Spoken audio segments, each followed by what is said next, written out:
Eh bien, maintenant pour cette session, je dois pouvoir vous montrer comment vous pouvez utiliser l'outil TrackPath Analysis et pour la modélisation des trajets des véhicules, des mouvements en utilisant AutoDrive Bearing. Je vous ai montré comment vous pouvez utiliser AutoDrive Arc.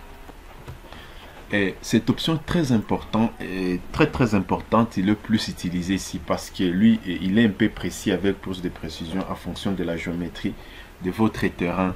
Et voilà, avec AutoDrive Bearing, j'aurai beaucoup plus de possibilités pour générer mes véhicules. Tu vois là, je dois choisir, je dois aller ici d'abord.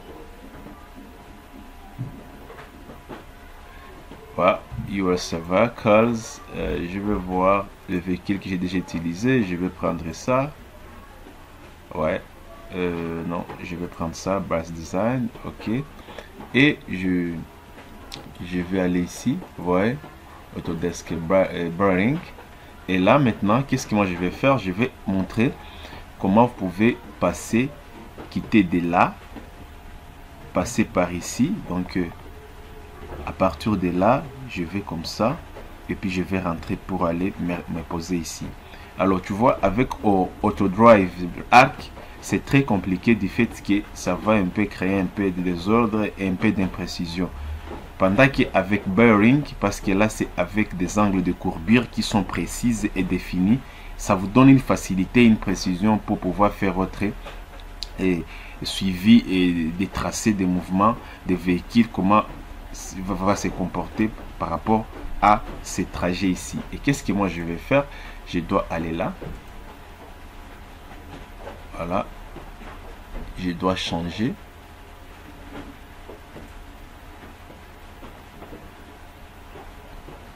Je dois aller ici.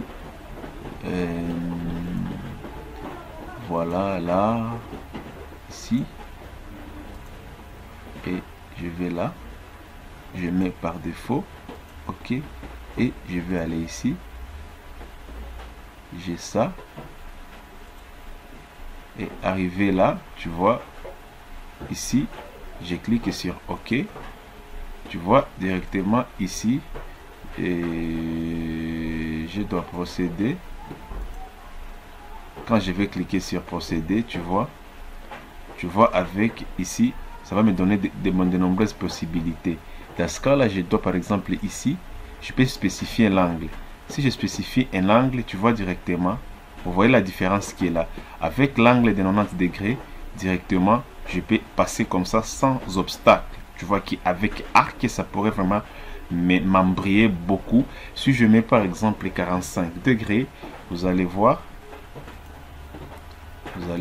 tu vois, avec 45 degrés, tu vois que c'est un peu compliqué, tu vois.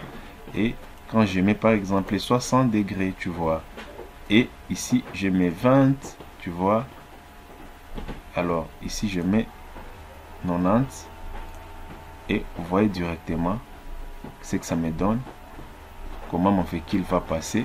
Et ça c'est la première méthodologie. L'autre méthodologie, je vais juste piquer en fonction de notre tracé.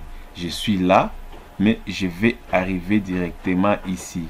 Qu'est-ce que moi je vais faire? Je vais cliquer sur des lignes qui sont juste intermédiaires, parallèles par rapport à notre sens des trajets.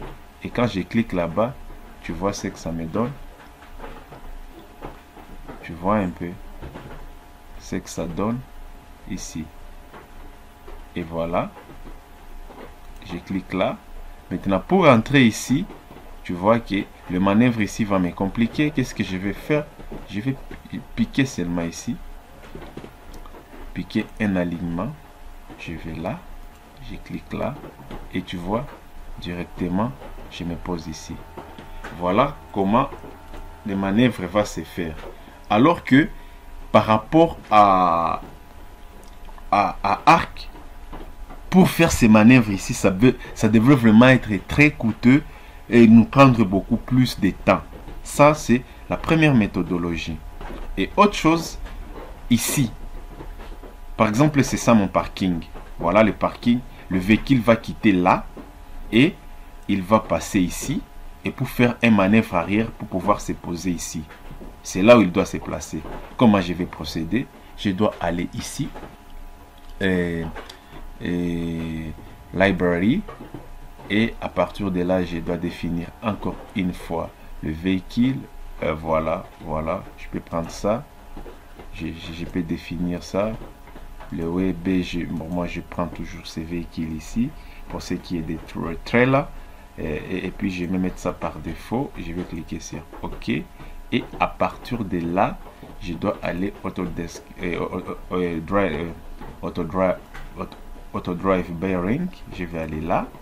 Et à partir de là, je dois, par exemple, cliquer sur View et procéder. Quand je vais cliquer sur ça, tu vois par exemple, je dois aller là, tout droit. Et puis par après, pour aller ici, je dois juste cliquer là-bas. Et je vais cliquer seulement ici. Vous voyez directement. Vous voyez comment ça me donne. Voilà. C'est comme ça que ça va se faire. Donc je dois cliquer là. Maintenant pour aller ici, c'est très simple. Je vais juste cliquer ici. Et voilà. C'est comme ça que va être notre mouvement des véhicules. C'est comme ça que ça va se poser. Et puis je vais cliquer sur Entrée. Et voilà ici. Voilà, ça sera les manœuvres de notre véhicule avec l'option Auto Drive Bearing. Tu vois que là, c'est plus rapide et c'est plus précis. C'est pas tellement encombrant et avec beaucoup plus de précision. Maintenant, je peux prendre l'ensemble des véhicules et arriver ici. Je peux faire des modifications. Tu vois, par exemple, quand je fais des modifications, vous voyez, c'est très automatique et c'est très bon. Vous voyez, tu vois, j'ai fait une modification simple qui ne m'embrouille même pas. Tu vois, et qui suivent toujours la grille en fonction de notre angle.